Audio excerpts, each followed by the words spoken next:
સ્વાગત છે મિત્રો તમારું વ્રતકથા ગુજરાતીમાં। મિત્રો, શું તમે જાણો છો કે શ્રીરામ રઘુવંશના છેલ્લા રાજા કોણ હતા? નથી જાણતા તો મિત્રો આ વિડીયો અંત સુધી જોજો।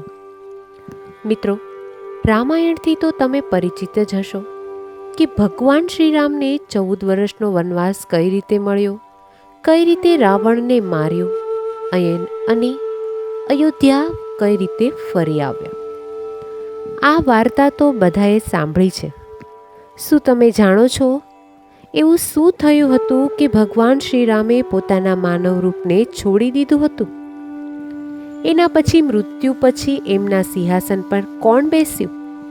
મિત્રો, આ વિશે જૂની પુસ્તકોમાં લખ્યું છે કે ભગવાન શ્રીરામના મૃત્યુ પછી તેમના મોટા પુત્ર કુશ રાજા બન્યા હતા, પણ કુશ પૂર્વજોની જેમ રાજા ના બની શક્યો, કારણ કે તેમણે સાપોને મારવાની કોશિશ કરી હતી। એમના પિતા ભગવાન શ્રીરામ દ્વારા કિંમતી પથ્થર ચોરી કરી લીધો હતો। શ્રીરામને આ પથ્થર અગસ્ત્ય ઋષિએ ભેટ આપી હતી। કથાઓની અનુસાર કુશ બીજા રાજ્યના યુદ્ધ દરમિયાન તે મૃત પામ્યા હતા, પણ તેના પૂર્વજો ક્યારેય એક પણ યુદ્ધ હાર્યા ન હતા। પણ દુર્જ રાક્ષસ સાથે યુદ્ધ થયું ત્યારે તે મરી ગયા હતા। કુશના મૃત્યુ પછી તેમનો પુત્ર અતિથિ રાજા બન્યો।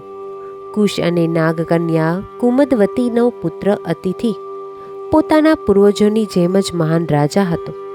વિશિષ્ટ મુનિની દેખરેખમાં અતિથિ એક મહાન યોદ્ધા બન્યો। કહેવાય છે કે અતિથિના મૃત્યુ પછી તેના પુત્ર નિષદ રાજા બન્યો। નિષદ પણ પોતાના પિતાની મહાન અને યોદ્ધાની જેમ સાબિત થયો। નિષદ પછી તેના પુત્ર નલરાજ બન્યા, પણ નલરાજ રાજ્ય ત્યાગીને ઋષિમુનિઓ સાથે રહેવા લાગ્યા। નભ ઉત્તર કૌશલ કુમાર શાસક પર પૌંડારિકે હુમલો કર્યો હતો। દેવાનિકનો એક પુત્ર હતો જેનું નામ અહિનાગુ, જેણે આખા બ્રહ્માંડ પર રાજ કર્યો હતો, જેનાથી તેની પ્રજાએ તેમને ખૂબ પ્રેમ આપ્યો। દેવાનિક પછી તેનો પુત્ર યાત્રા રાજા બન્યો। એના પછી યાત્રાનો પુત્ર શીલ રાજા બન્યો। બહુ જ વિનમ્ર હતો। આવી જ રીતે વર્ષે રાજા બદલતા રહ્યા।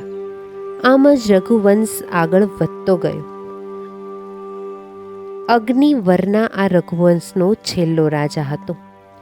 હા, અગ્નિવર્ણા પણ તે હંમેશા માટે ભોગવિલાસ ભરી જિંદગી જીવવાનો આદિ બની ગયો હતો।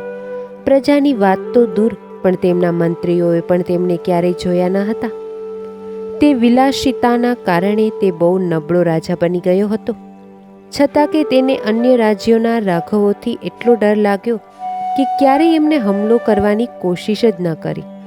અગ્નિવર્ણાની ઓછી ઉંમરમાં તેમની મૃત્યુ થઈ।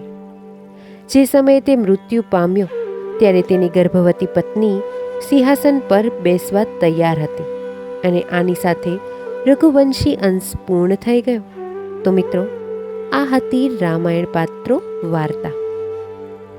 તો મિત્રો, તમને અમારો આ વિડીયો પસંદ આવ્યો હોય તો અમારી ચેનલને સબસ્ક્રાઈબ કરી દેજો અને બેલ આઇકન દબાવી દેજો, જેથી આવનારા બધા વિડીયોની માહિતી તમને મળતી રહે।